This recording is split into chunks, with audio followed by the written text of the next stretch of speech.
All right, I am back once again, and once again I have my Nikon SP with its 50mm f1.4 lens, but I have something else. I have this little lens hood right here.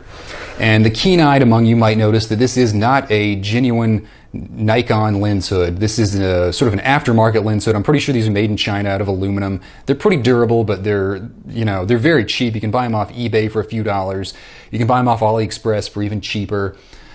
There's lots of different sizes, there's lots of different designs, but I've noticed this one right here, what I call a radial lens hood, because it's, it's kind of round and it sounds cool. That's probably not what it's technically called, but that's what I call them. They're kind of neat. They look really cool on the camera. Look at that. You just screw it on. It doesn't exactly match being black on chrome, but look at that. Nice little look. It's got a little bit of a gap there so you can kind of see through the viewfinder like a Leica. That's kind of neat. But the problem with these lens hoods right here, especially these type that have the kind of bezel and lean inwards a little bit, is that when you put them on a lens, they almost always seem to show up in the final image. Initially, I tried this lens hood on my 35mm f1.8. I did some testing before I went out and shot with it, and I was pretty convinced it was not going to show up in the lens or appear in the final images. Developed the film, and it did appear in a few of the images, not all of them.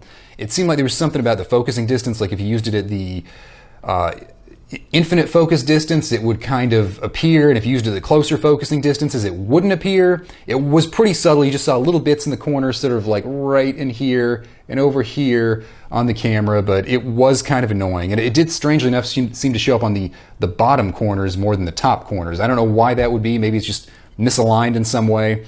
But I did see that, and I was kind of disappointed. I set it around for a while and didn't use it for probably a year or more. Then I got this 50-1.4, noticed it had the same threading, and I fitted it on there thinking, that'll be perfect. It's a 50, it's so much narrower. And I went out and shot a roller to a film with this lens and this lens hood on it, and it still showed up in a bunch of the final images. I was really kind of surprised, because you think at 50mm, it's not a very wide field of view. So why would it show up in there? But regardless, it did. So I would say be careful of these aftermarket lens hoods, especially the ones that kind of lean inwards like this. And I would say just avoid them, because even if you get one that goes perfectly straight, yeah, that'll probably work fine on a 50mm lens. It might work on an 85mm or a 135mm lens, but on a 35 it still might not work, because I've noticed a lot of the straight ones seem to stick out a little bit further, even though they don't have this kind of tilt where they lean in. And I would think anything wider than a 35, like a 28, it's almost inevitably going to show up to some extent. So I would say be very careful when you're buying these lens hoods, and I would say probably try to avoid the ones that lean in like this. And even when you're going with the straight ones, I would be kind of careful, and I wouldn't expect too much from them, to be blunt. They do look cool, but I found out that at the end of the day, they're not all they're cracked up to be. They seem to affect the image quality, so in my mind, they're not really worth it. And I mean, in my opinion, I don't think you generally need lens hoods all that often. I'm not generally shooting into the sun, so I don't really have a huge need for them. So just a little 2 cents right there. Watch out for these lens hoods. They look cool on the camera, but they don't look so cool on film.